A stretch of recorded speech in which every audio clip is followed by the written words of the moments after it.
The realm. Do you know what the realm is? It's the 1,000 blades of Aegon's enemies. A story we agreed to tell each other over and over till we forget that it's a lie. I know I'm not the only one who has been wondering what George R. R. Martin thinks of the new House of the Dragon teaser trailer that was recently released by HBO. As you all know, the A Song of Ice and Fire universe is his creation after all. Well, on his NotABlog website, he did just that.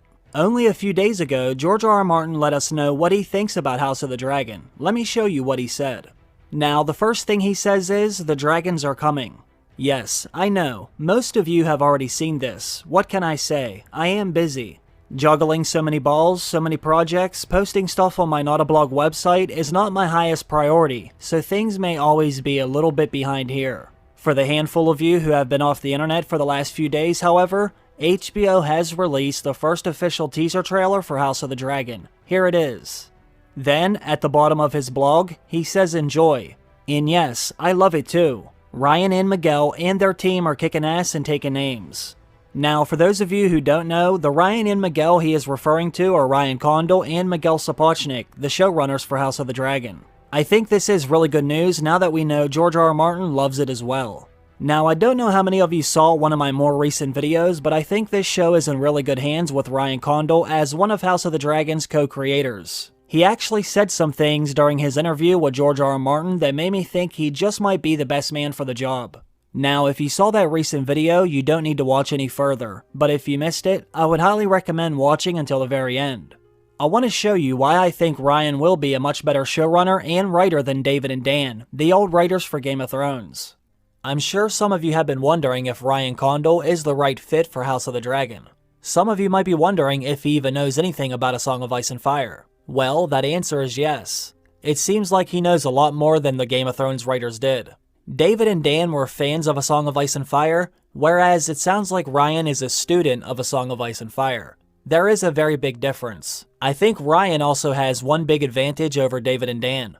House of the Dragon already has an ending. George R. R. Martin laid out all the groundwork for House of the Dragon's ending many years ago. Now, I really want you to hear what else Ryan said during the interview because I think it says a lot about who he is as a writer. You know, we had done a round of development. If you go back, when it was clear that Game of Thrones was ending, that David and Dan wanted to end it after 7 seasons or something, HBO started looking to develop other shows. And the two that I pitched were Dance with the Dragon, which became House of the Dragon, and the Dunk and Egg thing.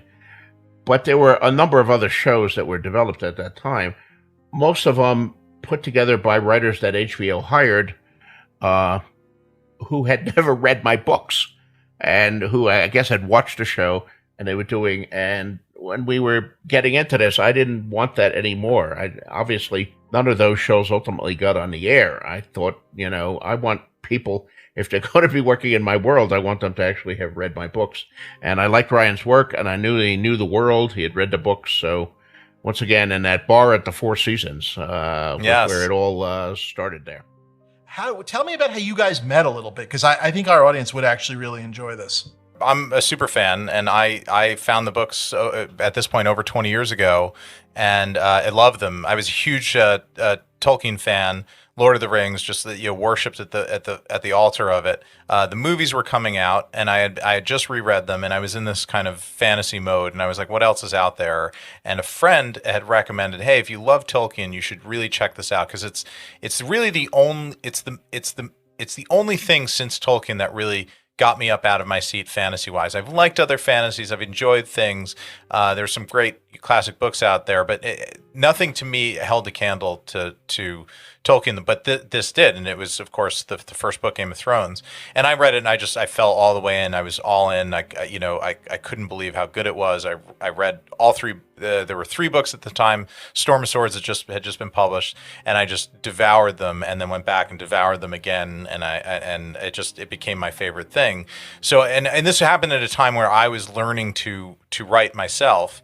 I was very interested in screenwriting. I'd written a couple of scripts. I was starting to try to make a career of this. I was in my early 20s, and cut to a number of years later, I've now broken in. I still love these books. I'm a huge fan of the television show. I'm watching it all. At some point I tried to get my agents to get me a staff writer job on the show, and they were like, they don't have staff writers. It's just the two of them write the whole show. So I respected him so much and actually learned so much from him as a writer, because I credit, even though the books are prose books, George started as a dramatic writer, a screenwriter in television. So the books are written in this, Dave, you've read them. They're written in this incredibly cinematic way with hooks at the end of chapters. There's dialogue. I mean, you could very easily just put slug lines into those books and create scenes out of them. It's not a novelistic style of writing. So I learned a lot about character and storytelling and atmosphere and theme and all these, literary tools like foreshadowing and how to write prophecy, compelling prophecy that doesn't seem dinky or foregone conclusion. All these things that I still use today that I learned from those books. So it was just really exciting for me to be able to meet George, and then we hit it off, and then on down the road we go. 5, 6, 7 years later, it turned into a job offer, which it still blows my mind that I'm sitting here doing this show. Now, maybe it's only me, but it really does sound like Ryan will be focusing on the things that many fans saw as David and Dan's weaknesses. I mean, they basically admitted to leaving certain aspects out of the show. I'm sure some of you remember the interview where David Benioff said, "Themes are for 8th grade book reports." This angered a lot of fans, and for good reason. I'm sure some of you also remember what David and Dan said after Game of Thrones ended. They said they didn't want to focus on any of the fantasy elements as much because they wanted a wider fan base. I don't see these as their only weaknesses either. I know I'm not the only one who is angry with the way David and Dan handled the fantasy elements, the magic, and even the prophecies in the show. This greatly affected the Faceless Men, the Lord of Light, the Night King, Azor Ahai, the Valonqar, the Dragon Has 3 Heads, and so many other amazing aspects of A Song of Ice and Fire. After Season 4 of Game of Thrones, when David and Dan were no longer following the books, they basically abandoned all of that. So what does that mean for House of the Dragon? Well, if you listen to what Ryan Condal said during his interview with George R.R. Martin, not only does it sound like he is interested in those things, but it also sounds like they will be a focus of his as well. I don't think Ryan will leave any of those aspects out of House of the Dragon. This is why I think he is a better writer than David and Dan. And this is why I think he is a student of A Song of Ice and Fire, whereas David and Dan were only fans. It doesn't matter how amazing your show looks and sounds if the writing sucks. Game of Thrones Season 8 was incredible in every single way except for the writing, and that's why many fans see that final season as a failure. I believe this is our most significant update regarding House of the Dragon because I think this will have a greater effect on the show over any other area we have seen so far. We unfortunately had to learn that the hard way with Game of Thrones. I honestly do not see that happening with House of the Dragon.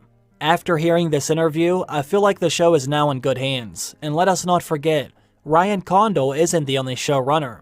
Miguel Sapochnik is there as well, who we all know as the director from some of Game of Thrones' greatest episodes like Hardhome, Battle of the Bastards, and The Winds of Winter. I don't know about all of you, but I feel a lot better knowing George R.R. Martin was a writer for the first episode, and knowing someone like Ryan is there to manage all of the other episodes after that. I just hope he doesn't let us down. Now, if you're someone who is waiting for my next episode of Game of Thrones Season 9, I will be releasing that video next. There was so much new House of the Dragon information, I had to get out some of these videos first. Now I want to finish my version of Season 9 so I can start working on a lot of other things. I hope I will see all of you back here for that video. As always, thank you all so much for watching this one. Have a great day, everyone. I will see you soon. Bye.